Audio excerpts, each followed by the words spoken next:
ஓம் முருகா, வெற்றிவேல் முருகா. வேலுண்டு வினையில்லை, மயிலுண்டு பயமில்லை.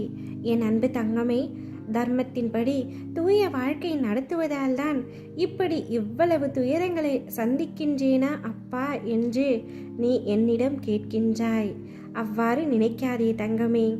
நேர்மையாக வாழும் பொழுது சில இன்னல்கள் உனக்கு வரத்தான் செய்யும்.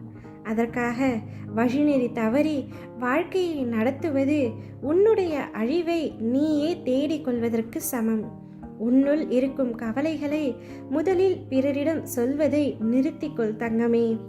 ஏனென்றால் சிலருக்கு எப்பொழுதும் நீ கஷ்டப்பட்டு கொண்டே இருக்க வேண்டும் என்று உனக்கு கேடு நினைப்பவர்களிடமே போய் உன் கவலைகளுக்கான ஆறுதலை தேடுகின்றாய். அப்பேற்பட்டவர்களோ உனக்கு முன்பாக உதடுகளில் வருத்தம் தெரிவித்து மனதளவில் நீ படும் துயரங்களை கண்டு மகிழ்ச்சி அடைகின்றார்கள். உனக்கு எதிராக நின்று சதி செயல் புரிகின்றார்கள். உன்னை எப்படி குழம்ப செய்து அதை எப்படி அதிகப்படுத்தலாம் என்று யோசிக்கின்றார்கள். உன்மேல் உண்மையான அன்பும் அக்கறையும் கொண்டவர்கள் யார் என்பதை முதலில் புரிந்து கொள் தங்கமே. அதே சமயம் உன்னை சுற்றி உள்ளவர்களில் யார் நல்லவர் என்று நினைத்து எல்லோரையும் சந்தேகப்படாதே. அன்பை புரிந்து கொள்ளும் நேரமும் காலமும் சூழ்நிலையும் நிச்சயமாக வரும். நீ எதற்காகவும் விரக்தி அடையாதே. பயமின்றி உன் இலக்குகளை நோக்கி சென்று கொண்டிரு. யாரையும் நீ இகழ்ந்து பேசாதே. எவரையும் துச்சமாக கருதாதே.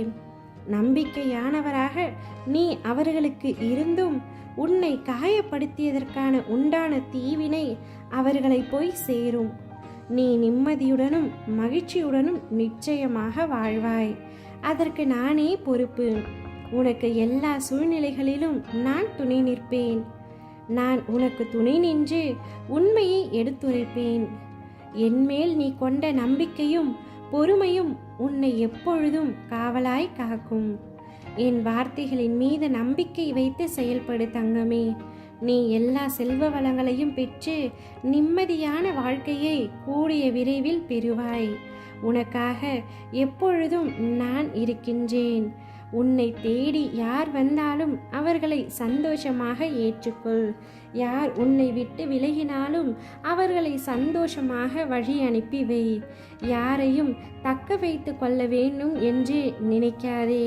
உன்னை விட்டு செல்ல வேண்டும் என்று அவர்கள் நினைத்து விட்டால் அவர்களை அவர்கள் வழியே விட்டுவிடு. உனக்கு பின்னால் இருந்து சதி செயல் செய்பவர்கள் யார் என்பதை முதலில் புரிந்து கொள். அவர்களை நான் உனக்கு அடையாளம் காட்டுகின்றேன். அந்நொடியிலிருந்தே நீ அவர்களை விட்டு விலகி சென்றுவிடு. நீ சந்தோஷமாக வாழ வேண்டும் என்பதே உன் அப்பாவின் ஆசை. உன் வாழ்வில் நான் தீபத்தை ஏற்றிவிட்டேன். இனி உன் வாழ்வு மிக பிரகாசமாக இருக்கும். சகல சௌபாக்கியங்களும் உனக்கு கிடைக்கும். என் ஆசீர்வாதம் என்றும் உனக்கு நிலைத்து நிற்கும். ஓம் முருகா, வெற்றிவேல் முருகா.